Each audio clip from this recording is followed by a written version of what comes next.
Welcome to Azure. अध्याय 6 ध्यान योग।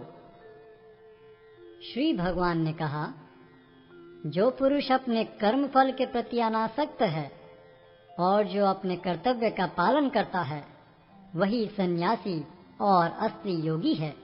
वह नहीं जो न तो अग्नि जलाता है और न कर्म करता है। हे पांडुपुत्र, जिसे सन्यास कहते हैं उसे ही तुम योग अर्थात पर ब्रह्म से युक्त होना जानो, क्योंकि इंद्र तृप्ति के लिए इच्छा को त्यागे बिना कोई कभी योगी नहीं हो सकता। अष्टांग योग के नवसाधक के लिए कर्म साधन कहलाता है और योग सिद्ध पुरुष के लिए समस्त भौतिक कार्यकलापों का परित्याग ही साधन कहा जाता है। जब कोई पुरुष समस्त भौतिक इच्छाओं का त्याग करके न तो इंद्रिय तृप्ति के लिए कार्य करता है और न सकाम कर्मों में प्रवृत्त होता है, तो वह योगारूढ़ कहलाता है। मनुष्य को चाहिए कि अपने मन की सहायता से अपना उद्धार करे और अपने को नीचे न गिरने दे। यह मन बद्ध जीव का मित्र भी है और शत्रु भी। जिसने मन को जीत लिया है उसके लिए मन सर्वश्रेष्ठ मित्र है, किंतु जो ऐसा नहीं कर पाया उसके लिए मन सबसे बड़ा शत्रु बना रहेगा। जिसने मन को जीत लिया है उसने पहले ही परमात्मा को प्राप्त कर लिया है, क्योंकि उसने शांति प्राप्त कर ली है। ऐसे पुरुष के लिए सुख दुख, सर्दी गर्मी एवं मान अपमान एक से हैं। वह व्यक्ति आत्म साक्षात्कार को प्राप्त तथा योगी कहलाता है, जो अपने अर्जित ज्ञान तथा अनुभूति से पूर्णतया संतुष्ट रहता है। ऐसा व्यक्ति अध्यात्म को प्राप्त तथा जितेंद्रिय कहलाता है। वह सभी वस्तुओं को, चाहे वे कंकड़ हो, पत्थर हो या कि सोना, एक समान देखता है। जब मनुष्य निष्कपट हितैषियों, प्रिय मित्रों, तटस्थों, मध्यस्थों, ईश्वालुओं, शत्रुओं तथा मित्रों, पुण्यात्माओं एवं पापियों को समान भाव से देखता है, तो वह और भी उन्नत माना जाता है। योगी को चाहिए कि वह सदैव अपने शरीर, मन तथा आत्मा को परमेश्वर में लगाए, एकांत स्थान में रहे और बड़ी सावधानी के साथ अपने मन को वश में करे। उसे समस्त आकांक्षाओं तथा संग्रह भाव की इच्छाओं से मुक्त होना चाहिए।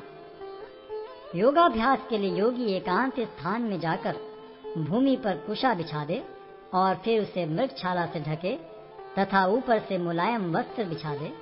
आसन न तो बहुत ऊंचा हो न बहुत नीचा, यह पवित्र स्थान में स्थित हो।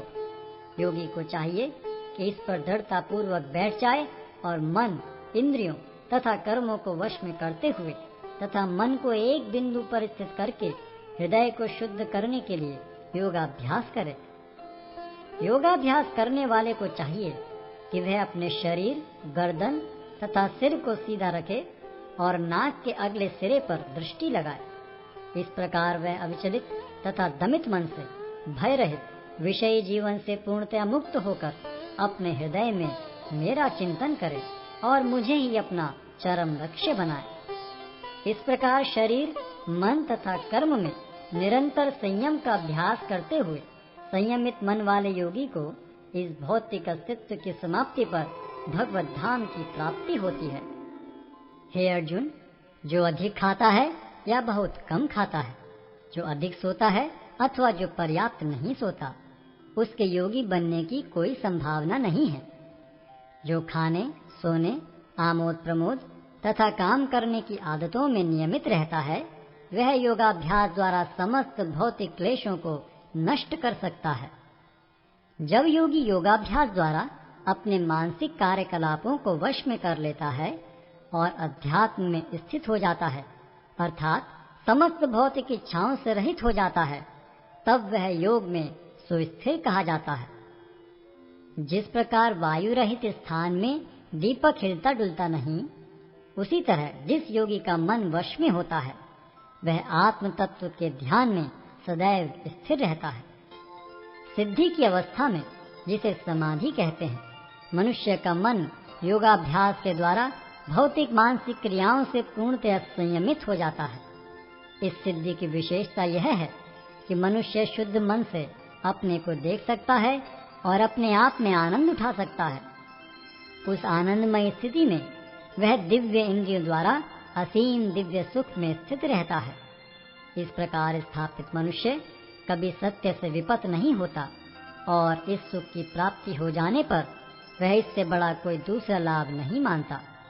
ऐसी स्थिति को पाकर मनुष्य बड़ी से बड़ी कठिनाई में भी विचलित नहीं होता। यह निसंदेह भौतिक संसर्ग से उत्पन्न होने वाले समस्त दुखों से वास्तविक मुक्ति है। मनुष्य को चाहिए कि संकल्प तथा श्रद्धा के साथ योगाभ्यास में लगे और पथ से विचलित न हो। उसे चाहिए कि मनोधर्म से उत्पन्न समस्त इच्छाओं को निरपवाद रूप से त्याग दे और इस प्रकार मन के द्वारा सभी ओर से इंद्रियों को वश में करे।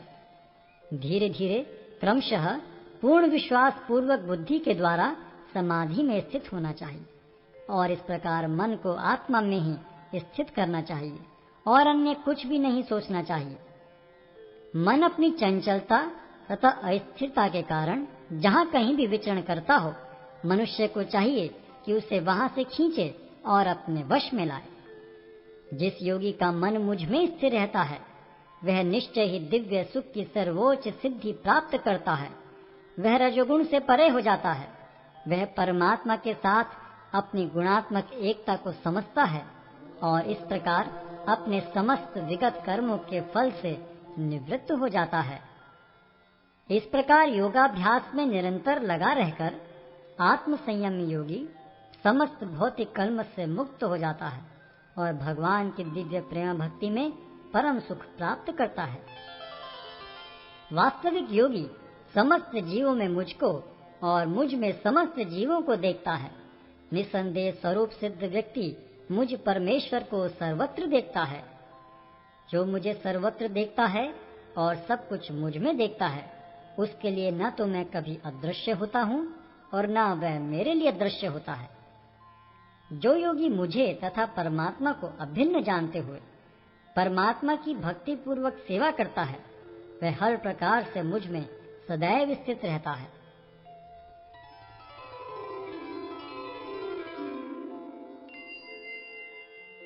हे अर्जुन, वह पूर्ण योगी है जो अपनी तुलना से समस्त प्राणियों की उनके सुखों तथा दुखों में वास्तविक समानता का दर्शन करता है।